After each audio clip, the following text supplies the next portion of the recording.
Welcome back, everybody. Today we're going to be talking about backup guns. Backup guns are a little bit of a faux pas. A lot of people out there don't feel the need to carry two guns, let alone one gun. But today we're going to get into it a little bit. A backup gun for me is something that's smaller than your primary gun, that doesn't take up a lot of space, that obviously doesn't have a lot of capacity because it's small, but can fill a role if you really need it or you need to hand it off to somebody. I also prefer a backup gun to be kind of the same platform to my primary handgun. So for instance, if I carry a Glock 19 as my primary, I would have a Glock 26, which would have interchangeable magazines, or maybe like a 43, Glock 43, which doesn't have interchangeable magazines, but it functions the same way, 9mm, etc., etc. My other stipulation in a backup gun, I prefer it to be 9mm or greater in caliber. The 380 and sub just doesn't give me a lot of confidence in the caliber. Yes, it's better than nothing, but like I said, I just don't have a lot of confidence in those ballistics. So I'm going to stick with 9mm or 38 special today. So let's get started with some of these guns. These are not my preferred backup guns. I just picked an assortment to give you guys kind of an idea. So we'll get started with the Smith & Wesson Airweight. It's a 5-shot revolver with an exposed hammer, double and single action. I don't shoot a lot of revolvers, but they definitely could fill the role of a backup gun. You can conceal these very easily in a pocket holster, on your ankle, old school belly band, or you can even wear it on your waistband with your primary, just on your weak side or offhand side. This is the Airweight, 5 shots and 38 special. The recoil is a little bit stiff because it is a very light gun, but it would definitely do the job if you needed to put it into action. So revolvers for me, although might not be a primary carry, I think they still do a pretty darn good job as a backup gun. And they're easy to use. There's not a lot that can go wrong with them. I just like them. So this is the Smith & Wesson Airweight in 38 special. Classic. I know there's a lot of guys out there that carry 1911s as their primary. And the Sig Sauer 938 is a great handgun that has a lot of similar controls with the 1911. I mean, it almost has the exact controls. This is a chambered in 9mm, and it, with the extended magazine, you get a full grip on it. You can also run a flush fit magazine on it. Night sights on it. It is single action only, so you would carry it cocked and locked like a 1911, and it would fit a lot of different places on your body. Very lightweight, very concealable. I think this is an excellent backup gun for those 1911 guys out there. Everything transfers right over onto this platform. All your training and manual of arms, exact same. So this little guy shoots great. Reliability is great. I've always liked these. Never owned one, but very popular. This is the Sig 938. Great little handgun. Next we have the Glock 43. Glock 43 is new this year. I see a lot of people carrying this as a primary. The capacity on this gun doesn't give me a lot of confidence in it. I want more rounds in my primary handgun. So I would roll the Glock 43 into a primetime backup gun category.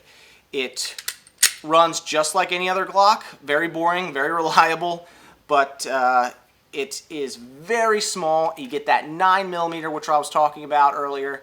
The 42 is in 380. It's smaller, a little bit smaller, but I don't really like the 380. The Glock 43 is a great backup gun, I think. There's a lot of different sights that come out for it right now. You can run a flush fit mag or extended pinky extension on your magazine. Also, TDI makes plus base pads for it, and I think Pierce does as well. So if you want to get 1 or 2 more rounds stuffed into this little guy, you definitely can. The Glock 43, not much to say about it. Super reliable, super boring, but I would have no problem employing this as a backup gun. Finally, we have the Glock 26. I carry this as a primary sometimes, and I can carry it as a backup. I can run a flush fit magazine in this or the +2 extension. It feels and handles just like a full-size Glock with that extended grip on it. And I typically can wear this on my ankle if I'm dressed up or you know, I'm driving for a long time. It's just a great gun to have as a backup. It runs almost like a primary. And like I said, the mags are interchangeable, which is great. I've carried this for a long time, and now that I'm switching over to carrying the Glock 19 a majority of the time, this might fill a backup role for me if I don't want to carry a spare magazine. Alright, so why would somebody carry a backup gun? Well, in my mind, there are 3 reasons. The first reason would be to hand that gun, second gun, off to somebody in an active shooter situation or some sort of gunfight. And I'm not advocating you hand your secondary weapon off to anyone, just willy-nilly. Don't give it to some kid and shove them in a closet and tell them to wait for the cops to come. Obviously, you're handing that gun off to someone that you know can use it effectively and safely.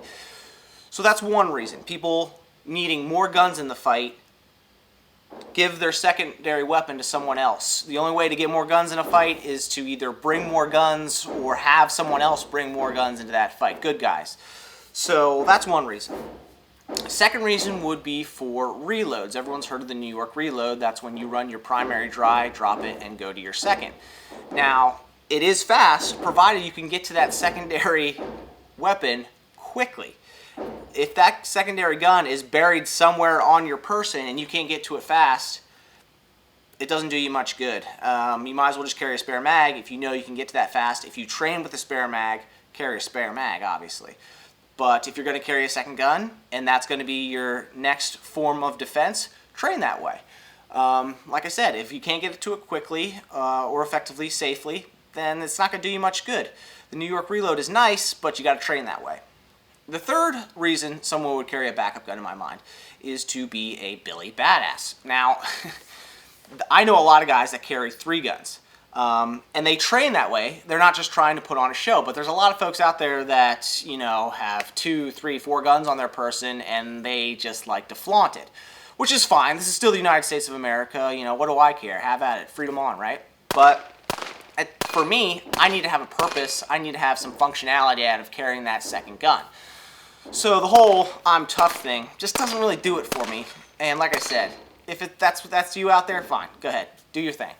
But those are the 3 reasons I think people carry a backup gun. I want to hear some feedback from you guys down in the comments.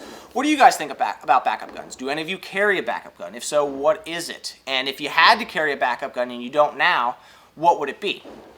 So leave those comments down below. I love videos like this. It gets people talking and it gives everyone ideas. You know, I don't claim to know everything. I like hearing what the audience has to say. So just leave those comments down below. Guys, if you like this video and want to see more of them, hit that like button, share it with your buddies, subscribe to the channel. Go visit us on Facebook and Instagram, and we'll see you on the next video.